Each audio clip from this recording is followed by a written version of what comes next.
MIDC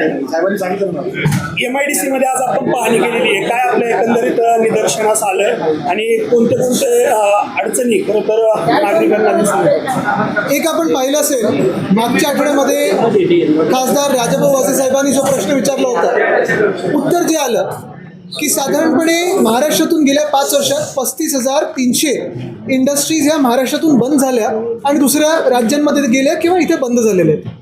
ह्याचा रोजगारावर किती परिणाम झाला आहे, दुष्परिणाम झाला आहे, हा आपल्या सर्वांना माहिती आहे. मागच्याच काही 10-15 दिवसामध्ये आपण पाहतोय इकडची पण जी MIDCचे जे काही उद्योजक आहेत ते देखील आवाज उठवत आहेत की ज्या त्यांना बेसिक गोष्टी पाहिजे होत्या, ज्या गोष्टी त्यांना प्रॉमिस केल्या गेल्या होत्या, जे गुंतवणूकदार येतात, जे उद्योजक येतात इथे आपल्या मुंबईमध्ये किंवा आपल्या राज्यामध्ये, पुण्यात असेल, नाशिक, संभाजीनगर, नागपूर आणि इतर जिल्ह्यांमध्ये, मग चाकण आहे, तळेगाव आहे, एक बेसिक गोष्ट घेऊन येतात की आम्हाला जेव्हा आम्ही गुंतवणूक करू ह्या राज्यामध्ये तेव्हा आम्हाला कोणी सतवणार नाही, आम्हाला वीज पुरेशी मिळेल, पाणी पुरेसं मिळेल आणि रस्ते चांगले असतील.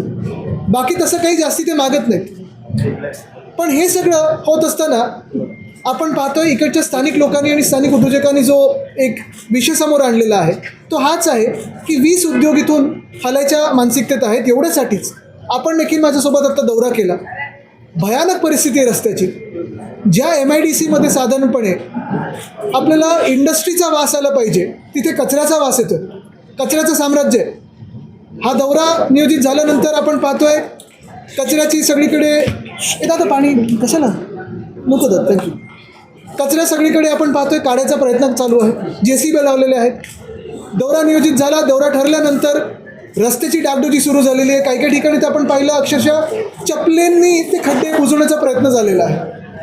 विजेचा प्रश्न आहेच, जसं इकडचा प्रश्न तसा परवाकडे मी नाशिकमध्ये देखील होतो. नाशिकमध्ये खूप मोठ्या प्रमाणात खड्ड्यांचं साम्राज्य झालेलं आहे. अंबड MIDC असेल तिथून नाशिकपर्यंत पोहोचणं कठीण झालेलं आहे. इथून पुणे असेल, पिंपरी चिंचवड असेल, मुंबई असेल, नाशिक असेल, चाकणमधूनच जाणं बाहेर कठीण झालेलं आहे. आणि एकंदरच काय तर MIDC असेल किंवा PMRD असेल, PWD असेल किंवा स्टेट हायवे असेल किंवा NHA असेल, ताळमेळ नाही कोणाचा, पण सगळीकडे अक्षरशः वाट लावून ठेवलेली आहे आणि उद्योगधंद्याने इथे राहणं हे कठीण करून ठेवलेलं. आज हा उद्योजकांनी आवाज उठवलेला आहे, कामगारांनी आवाज उठवलेला आहे. कदाचित उद्या उद्योगमंत्री येतात असं मला कळलं. मी आपल्या माध्यमातून त्यांना सांगत आहे की उद्या येऊ नका, उद्या रविवार आहे. एखाद्या वर्किंग डेला या, प्रोटोकॉल बाजूला ठेवा, सिक्युरिटी बाजूला ठेवा किंवा सायरन न वाजवता आपण फिरा, कारण आपली ही जबाबदारी आहे. किती वेळ कुठे कोण कोण ट्रॅफिकमध्ये अडकतं हे एखाद्या सामान्य नागरिकासारखं किंवा उद्योजकासारखं किंवा कामगारासारखं एकदा ह्या ट्रॅफिकमध्ये अडकून पहा, मग तुमचे डोळे उघडतील आणि मग काहीतरी बदलायला सुरू होईल. सत्तेतील आमदार नसल्यामुळे खरं तर राजकारण होते असं उद्योगमंत्री म्हणतात. मला वाटतं मग नाशिकमध्ये कोण आहेत? नाशिकमध्ये सत्तेतले आमदार आहेत. जर आपण पाहिलं तर नाशिकमध्ये सगळे आमदार जे आहेत स्थानिक किंवा जास्तीत जास्त सत्ता महानगरपालिकेची सत्तेतली आहे. पण तिकडे आम्ही परवा त्र्यंबकेश्वरला गेलो होतो, सत्तेतले आमदार बोलतात आमचं कोणी ऐकत नाही, खोसकर साहेब बोलतात आमचं कोणी ऐकत नाही. मग नेमकं ऐकते तरी कोणाचं? जे माझ्या कानावर येतं ते हे आहे, PMRDमध्ये फाईल पास करायला अंडर द टेबल खूप काही गोष्टी द्यायला लागतात. दुसरं जे मी ऐकलं ते MIDCमध्ये पण एक एक प्लॉट घ्यायला किंवा एक एक प्लॉटसाठी जो एक्सप्रेस टावरमध्ये एक ऑफिस आहे तिथे 1,500 रुपये पर स्क्वेअर मीटर, हे मला अंतर्गत बातमी आलेली आहे. काही काही बातमी मुख्यमंत्र्यांच्या कार्यालयातून येते, काही काही बातमी ती उद्योजकांकडून येते. पण 1,500 रुपये पर स्क्वेअर मीटर हा रेट एक्सप्रेस टावरमधल्या एका MIDCच्या ऑफिसमध्ये लागलेला आहे. आणि काही काही असं पण आहे की उद्योगमंत्र्यांच्या अवतीभोवतीच खूप लोक असतात जे टोलनाका म्हणून स्वतः तिथे उभे आहेत. मुख्य गोष्ट हीच आहे की हा भ्रष्टाचार हा थांबला पाहिजे. इंटर डिपार्टमेंट आणि इंट्रा डिपार्टमेंट म्हणजे मुख्यमंत्री कार्यालयाचं आणि उद्योग खातं असेल त्यांच्यातलं जे भांडणे, जे वाद आहेत, तुमचे राजकीय वाद काही असतील, पण इकडच्या महाराष्ट्रातल्या उद्योगांना त्रास न होतं काम. आणि तिसरी गोष्ट म्हणजे आपण पाहतोय जो काही इन्फ्रास्ट्रक्चरल कोलॅप्स या राज्यामध्ये झालेला आहे हा थांबला पाहिजे. आत्ता पण मी मुंबईवरून येताना ते मिसिंग लिंक अप्रोच रोड आपण पहा, आत्ता तो मिसिंग लिंकचं उद्घाटन झालं आहे, सगळे खडबडीत झालं. परत असं चालणार आहे राज्य? कसं चाललं आणि कुठे नेतं आहे राज्य? आज या ठिकाणी पोहोचले त्यानंतर या ठिकाणी तुम्हाला उद्योजक भेटले असतील, काय एकंदरीत या अडचणी तुम्हाला त्या उद्योजक काय की उद्योजक भेटले ही गोष्ट झालीच, त्यांच्या अडचणी आहेत ते जाहीरपणे बोलत आहेत. पण आपण पण फिरत असताना पाहिलं असेल, साधारणपणे जे काही मला रस्त्यात बसमधले लोक भेटत होते, काही स्थानिक कामगार भेटत होते, काही अवतीभोवती जे इतर राज्यातून किंवा आपल्याच राज्यातून आलेले कामगार आहेत ते मला सांगत होते त्यांना कामावर जायला जर 2-2, 3-3 तास लागत असेल, ड्युटी शिफ्ट त्यांची शिफ्ट वेळेवर सुरू होत नसेल, एफिशियन्सी कमी होते, 2-2, 3-3 तास जर तुम्ही बसमध्ये बसलात किंवा एखाद्या टॅक्सीत बसलात, आरोग्यावर त्याचा इम्पॅक्ट होतोच, पण इंडस्ट्रीच्या एफिशियन्सीवर पण होतो. नवीन शिफ्ट, तुमची पुढची शिफ्ट चालू कधी होते? मग उद्योजकांचा एक विषय आहेच, तसंच कामगारांचा विषय आहे. तुम्ही त्या शहराचा देखील विषय घ्या, MIDCचा विषय बघा. जर बेसिक पाणी तुंबत असेल, तुमचं गटारं नसतील, MIDCकडे एवढा पैसा येऊन, आत्ता मी एक रस्ता पाहिला, 1.5 वर्षापूर्वी 5 कोटी खर्च दाखवला त्याच्यावर, रस्ता कुठे दिसत नाही, सगळीकडे खडबडून उखडून गेलेला रस्ता आहे. हा भ्रष्टाचार हा जगासमोर येत आहे. आणि मग कुठच्या तोंडाने मुख्यमंत्री किंवा उद्योगमंत्री डॅवॉस किंवा कुठेही जाऊन करार करतात आणि सांगतात आमच्या चाकणमध्ये या किंवा तळेगावमध्ये या किंवा अंबडमध्ये या किंवा ऑरिकला जा. ही सगळी जी परिस्थिती गेल्या 5 वर्षाची बिघडत गेलेली आहे, ती ह्या सरकारच्या, ह्या राजवटीच्या अंतर्गत राजकीय जी भांडणं आहेत आणि भ्रष्टाचार आहे त्याच्यामुळे बिघडलेली आहे. चाकणचा प्रश्न सोडवण्यासाठी जिल्हाधिकाऱ्यांच्या अध्यक्षतेखाली 14 लोकांची समिती नेमल्याचं मुख्यमंत्र्यांनी जाहीर केले. To many cooks. 14 लोक म्हणजे मुख्य गोष्ट हीच आहे की 14 लोक जे आपण सगळे आज बघतोय, एक व्यक्ती द्या, एक चांगली व्यक्ती द्या, एक अधिकारी द्या. उलट चाकणचा प्रश्न सोडवायला तुम्हाला अजून काय करायचं आहे? प्लॉटिंग झालं आहे, इंडस्ट्री आली आहे, ती इंडस्ट्री स्वतःच्या प्लॉटमध्ये गुंतवणूक करणार की प्रायव्हेट रस्त्यामध्ये करणार? एक कोणतरी व्यक्ती द्या जी हे सगळे रस्ते सुधारू शकेल. वर्षभरात 580 द्या ना, तुकाराम मुंडेंसारखं कोणतरी द्या. वर्षभरात 580 लोकांचा मृत्यू झाला या खड्ड्यांमुळे, मात्र एकाही व्यक्तीला मदत मिळाली नाही. वारंवार मृत्यूच्या नातेवाईकांकडनं मदतीची मागणी केली जाते, मात्र तशी कुठेही तरतूद नाही आणि या खड्ड्यांमुळेच एक अपघात झाला असं बोललं जातं. काय झालं, या सरकारमध्ये ज्या प्रायोरिटी आहेत ते एवढ्या विचित्र झालेल्या आहेत. दुर्दैवाने असं आहे की एखादं कोणतरी क्रिकेट मॅच वगैरे जिंकून आलं तर त्यांना 1 कोटी दिला जातो. आपल्याला आठवत असेल वर्ल्ड कप नंतर दिला जातो, त्याला विरोध नाही आहे. पण तसंच दुसरी बाजू आपण पाहिली असेल, जर असा कुठे अपघाती मृत्यू झाला, कुठे मेट्रोची स्लॅब मुंबईसारख्या ठिकाणी कोलमडली किंवा कुठे काही अजून काही झालं, पडलं कोणावर, तर काय 4 लाख 5 लाख दिले जातात. शेतकऱ्यांना तर मोजलंच जात नाही. आणि त्याच बाजूला, एका बाजूला आपण पाहतोय 35,000 उद्योग आपल्या राज्यातून निघून गेलेत किंवा बंद झालेले आहेत. 20 उद्योग चाकणमधून निघून जात आहेत. आणि दुसऱ्या बाजूला मुख्यमंत्र्यांचे जे PA होते, आता आमदार झालेत, त्यांच्या साखर कारखान्याला 18 कोटी तुमचे आमचे टॅक्सपेयर करदात्याचे पैसे हे लोन म्हणून बाकी सगळ्या अटी बाजूला ठेवून दिल्या जातात स्पेशल केस म्हणून. जर त्यांच्यासाठी स्पेशल केस होते, मुख्यमंत्र्यांच्या निकटवर्गीय PAना स्पेशल केस असते आणि त्यांच्या साखर कारखान्यासाठी स्पेशल केस आहे, मग का नाही चाकणसाठी तुम्ही स्पेशल केस करात? का नाही तुम्ही जसं परवा मी पेगलवाडीच्या त्या शाळेमध्ये गेलो होतो, रस्त्यासाठी स्पेशल केस करत? का नाही तुम्ही अंबडच्या MIDCसाठी करत? का नाही तुम्ही तळेगावसाठी करत? स्पेशल केस की तुमच्याच फक्त लोकांसाठी होणार, जनतेसाठी स्पेशल केस नाही. राज्याचे तत्कालीन उपमुख्यमंत्री अजित पवारांनी 1 वर्षापूर्वी खरं तर या परिसराला भेट दिली होती आणि त्यावेळेस त्यांनी खरं तर या संपूर्ण जे मार्ग आहेत त्याची डागडुजी करण्यासाठी 69 कोटीचं खरं तर टेंडर काढलं होतं. मात्र ते टेंडर काढलं गेलं, मात्र परिस्थिती जैसी तीच आजही पाहिजे. नक्कीच मला वाटतं दादा नंतर तो एक आवाज निघून गेला. अर्थात त्यांचं बारकाईने लक्ष असायचं, त्यांचं फिनिशिंगवर पण लक्ष असायचं. पण आत्ताची जी परिस्थिती आहे, मला वाटतं जे मुख्यमंत्री आहेत त्यांचं लक्ष कुठे आहे? जे स्वतःला इन्फ्रामॅन बोलतात, इंडस्ट्री मॅन बोलतात, ते कोणासाठी करतात? नुसतं स्वतःच्या जवळच्या लोकांसाठी करणार का तुम्ही? महाराष्ट्रात जे उद्योग येत आहेत बघा, मी परत एकदा सांगतो तुम्हाला, साधारणपणे महाराष्ट्र सरकार किंवा महाराष्ट्र शासन आपण ईज ऑफ डुईंग बिझनेस कोणासाठी करतो की आम्ही ही सवलत देऊ, ती सवलत देऊ, ह्याची परवानगी नाही, त्याची परवानगी नाही, तर नवीन येणाऱ्या उद्योगधंद्यांसाठी करतो. पण जे इथे आहेत उद्योगधंदे त्यांच्यासाठी कंप्लायन्स एवढा कठीण करून ठेवलेला आहे तुम्ही. जर आज तुम्ही हा जे उद्योजक आहेत त्यांच्या प्लॉटमध्ये गेलात आणि एखादी गोष्ट इकडची तिकडे असेल तर लगेच त्यांच्यावर चौकशी लावली जाते, फाईन मारलं जातं, ETP लावलं की नाही, बॉयलर आहे की नाही, अमुक आहे की नाही, आणि ते करायलाच पाहिजे, ते कडक कायदे असायलाच पाहिजेत. पण त्यांच्या प्लॉटच्या बाहेर जेव्हा रस्त्याच्या खड्ड्यांमध्ये भोकं आहेत, कचरा आहे, ते कोण थांबवणार आहे? त्याच्यासाठी तुम्ही कोणाला जबाबदार पकडताय? दौरा सुरुवात केली. जो तळेगाव शिक्रापूर रस्ता आहे त्याच्यासाठी 59 कोटी रुपये खरं तर मंजूर झाले. त्याचे प्रमाण सुद्धा त्या ठिकाणी निघाले आहे. मात्र प्रत्यक्षात त्याच्यावरती 5 कोटी रुपयाचं सुद्धा काम झालेलं आहे. आता 5 कोटीचं काम झाले की नाही झाले, एलिव्हेटेड रोड, उद्या मी तुम्हाला सांगतो ना, उद्या उद्योगमंत्री येतील, मोठ्या मोठ्या घोषणा करतील, आम्ही असं हायवे करू, इथून बोगदा करू, वरतून त्यांचे गँग लीडर आहेत ते तसेच करतात मिंदे. पण हे किती वर्षात होणार? आत्ता पण मी बघत होतो तो रिंग रोड, तो होईपर्यंत खालच्या खड्ड्यांचं काय? साहेब 59 कोटी रुपये त्यासाठी मंजूर झाले. स्थानिक आमदार त्या ठिकाणी लक्षात आले. मला वाटतं परत एकदा मी तुम्हाला सांगतो, जे काही पैसे मंजूर होतील पुढे मागे आत्ताची परिस्थिती आहे त्याचं काय? 2047 विकसित भारत होऊ आपण, पण आत्ताच्या शाळेंमध्ये आपण परिस्थिती पाहतो त्याचं काय? आत्ताच्या रस्त्यांमध्ये रस्ते नाहीच आहेत, खड्डेच आहेत, त्याचं काय? टोल रोड आहे, टोल घेतला जातोय. आता तुम्ही पहा मुंबई गोवा हायवे 10 वर्ष आम्ही ऐकतोय की आता गणपतीच्या आधी नीट होणार, आता डिसेंबरच्या आधी नीट होणार. सत्ताधाऱ्यांकडे तुम्हाला भेटू नये म्हणून उद्योजकांना धमक्या दिल्या जातात. म्हणतात की तुम्ही इथे येऊन पाहणी करतायत हेच आमचं भाग्य आहे. चांगलं आहे. आता असं सगळीकडेच जाणार आहे, कारण असं त्यांचं भाग्य उघडत असेल सगळीकडे. पण ते जे काही मी बोललो ना त्यांचा टोल, त्याच्याबद्दल काय? आणि दुसरी गोष्ट म्हणजे उद्योगमंत्री येतात की त्यांचं अजून कोणतरी येते इथे जास्ती वेळ, हे पण जरा विचारा. पण मुख्य गोष्ट मी परत एकदा, मला याच्यात पर्सनल गोष्टीमध्ये जायचं नाही आहे. मी आधी पण आलो आहे, नंतर पण येत राहीन. पण तुमचं जे काम आहे तुम्ही करत नाही म्हणून आम्ही इथे आंदोलन करायला आलेलो आहे. तर मुख्यमंत्र्यांचं हेच म्हणणं आहे की जाणाऱ्या 20 कंपन्या ह्या बंद पडक्यात गेल्याने काही फरक पडत नाही, याकडे कसं पाहताय? आता असं जर ते म्हणत असतील की काही फरक पडत नाही, तर काय नुसतं आमदार फोडण्यात तुमचा पक्ष व्यस्त राहणार?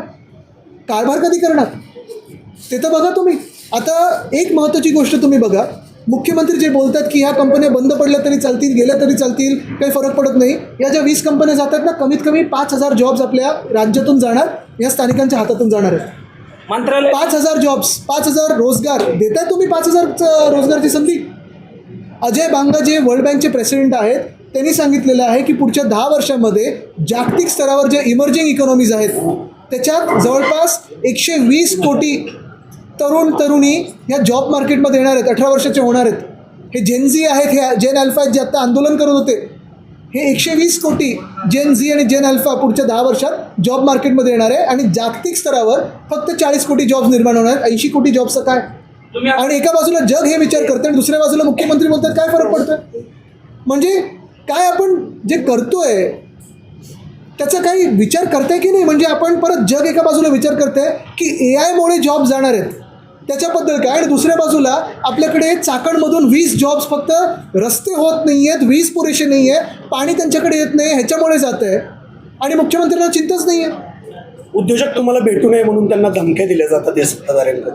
मला वाटतं आता कोणी घाबरत नाही. आपण पाहिलं असेल धमक्या तर अनेक दिल्या जातात, पण तरुणींनी जे जंतर मंतरला दाखवलं की मुंबईत दाखवलं, बिहारमध्ये दाखवलं, अगदी AK-47च्या समोर उभे राहिले.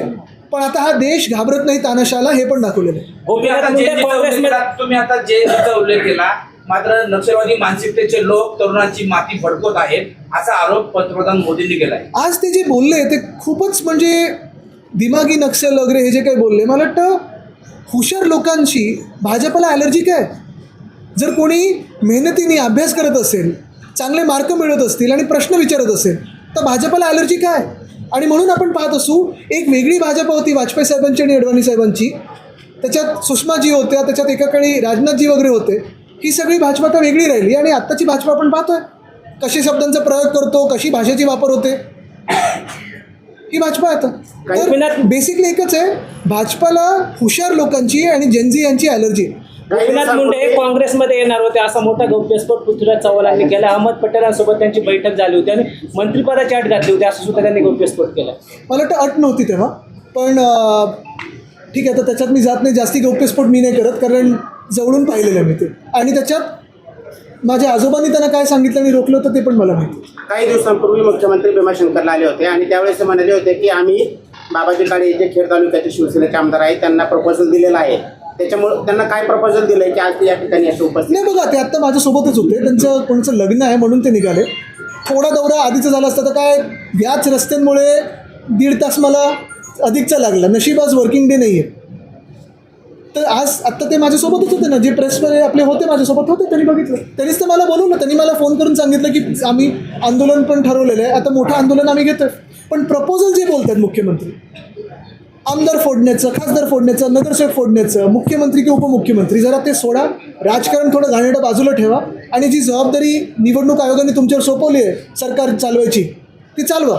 राष्ट्रवादी काँग्रेसचे विधान परिषद सदस्य जिशन सिद्दीकींना धमकी आलेली आहे, त्यांची सुरक्षा सुद्धा काढली असं सुद्धा म्हटलं. वडिलांची हत्या झाली, माझी सुद्धा सुरक्षा काढली. आता महाराष्ट्रामध्ये कायदा सुव्यवस्थेची परिस्थिती तुम्ही पाहताच आहे, अजून काय बोलायचं त्याच्यावर? 2 महिन्यापूर्वी खराबवाडीत एक ॲक्सिडेंट झाला ज्याच्यामध्ये 2 तरुणांचा जागीच मृत्यू झाला. त्यांना दक्षिण माळुंगे पोलीस स्टेशन जवळ होतं, परंतु हद्दीच्या अभावामुळं ते जे ॲक्सिडेंट झाला ती जागा उत्तर माळुंगे पोलीस स्टेशनच्या अंतर्गत येत होती.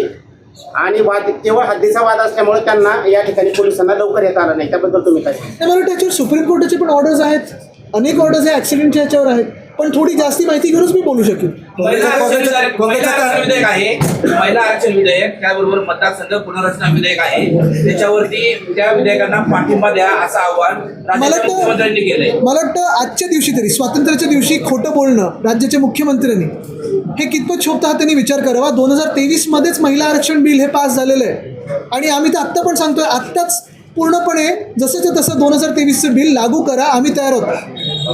पण डिलिमिटेशन हे जोडण्याचा प्रयत्न करू नका. त्याच्यात तुमच्या फायद्यासाठी देशाचं तुम्ही वाट नको लावू. काँग्रेसच्या कार्यालयामध्ये आज सकाळी संपूर्ण वंदे मातरम् म्हणलं गेलं म्हणून सोनिया गांधी नाराज झाली असा आरोप होतो. असं कुठच्या मोदी माणसांनी सांगितलं तुम्हाला? असा भाजपने आरोप केला आहे. झालं ना, उत्तर मिळालं तुम्हाला. पण मला त्या भाजपला विचारायचं आहे, मला त्या भाजपलाच विचारायचं आहे, जेव्हा वंदे मातरमचं बिल आत्ता लोकसभेत येत होतं तेव्हा प्रधानमंत्री आणि गृहमंत्री कुठे होते? हा वंदे मातरमचा अपमान नाहीये, मात्र मोदींनी हा वंदे मातरमचा अपमान नाहीये. मात्र मोदींनी सुद्धा तिरंगा लावला तो उलटा लावला असा आरोप होता. आहे ना, आयर्लंडचा झेंडा होता त्यांच्या खिशात.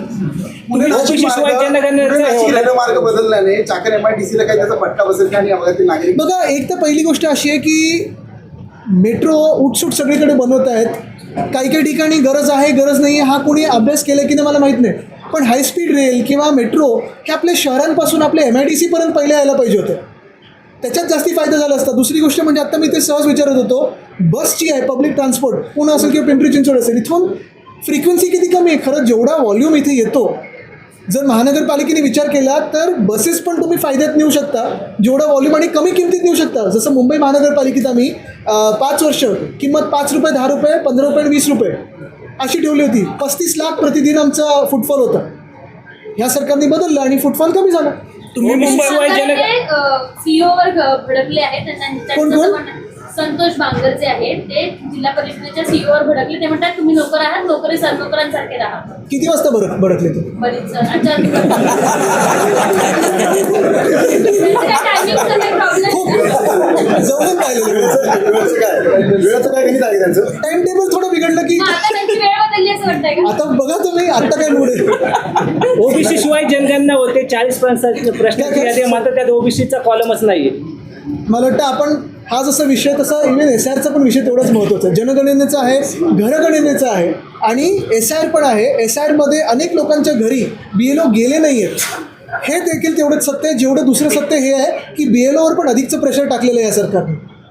ओबीसीवरती मला वाटतं मी परत सगळे काय खूप विषय आहेत, पण मी परत एकदा तुम्हाला MIDCच्या विषयावर आणीन, कारण आजचा विषय हा खूप गंभीर आहे. 20 कंपन्या इथून निघून जाणं, 4,000 ते 5,000 जॉब्स इथून निघून जाणं, तेवढेच ॲन्सिलरी जॉब्स निघून जाणं, हे महाराष्ट्रासाठी आणि महाराष्ट्राच्या तरुणाईसाठी खूप मोठी धोक्याची घंटा आहे. आपण पाहिलं असेल या शासनाच्या माध्यमातून घोषणा अनेक होत आहेत, पण अंमलबजावणी नाही आणि सत्य परिस्थिती खूप वेगळी. मंत्रालयातील तोडाफोडीच्या राजकारणामध्ये महाराष्ट्रात विकास हरवलाय का? नक्कीच, कारण सगळा निधी हा तोडाफोडीमध्ये चाललाय. मंत्रालयातील ध्वजारोहण कार्यक्रमासाठी महाराज आहोत म्हणून सांगतात आणि अनेकांवर उपचार करतायत किंवा त्यांच्या समस्या सोडवण्याचा प्रयत्न करतायत. एका कोण हे मुख्यमंत्री? नाही, पुण्यातले काही अच्छा. आध्यात्मिक गुरु मानणारे सगळे महाराजचे लोक आहेत. ते लोक सोशल मीडियावर वेगवेगळे व्हिडिओ प्रसारित करतायत. त्याच्यासोबतच 16-17 वर्षाच्या मुलींना मांडीवर बसवून त्यांच्यावर उपचार करतायत. तर एक जण आपल्या भक्तांकडून त्यांचं पाय धुवून घेऊन पाणी प्राशन करायला लावतायत. या सगळ्याकडे कसं बघतात? एकीकडे कडनं वेगवेगळे प्रयत्न केले जात आहेत, तर दुसरीकडे पुण्यासारख्या शहरात अशा पद्धतीचे सगळे. मला वाटतं ज्या राज्यामध्ये स्वतः उपमुख्यमंत्री आणि अनेक लोकांची नावं आली, ते बोट काय कापलं आणि अजून काय केलं, काय अपेक्षित करायचं? मंत्रालयातील ध्वजारोहणाच्या कार्यक्रमासाठी तुमच्या पक्षाचे मिलिंद नार्वेकर उपस्थित होते. त्यांची महायुतीच्या नेत्यांसोबत जवळीक वाढली असं चर्चा आहे. अरे पण कोण समोर भेटलं आणि हात मिळवलं, जवळीक आता किती म्हणजे सेंटीमीटरनी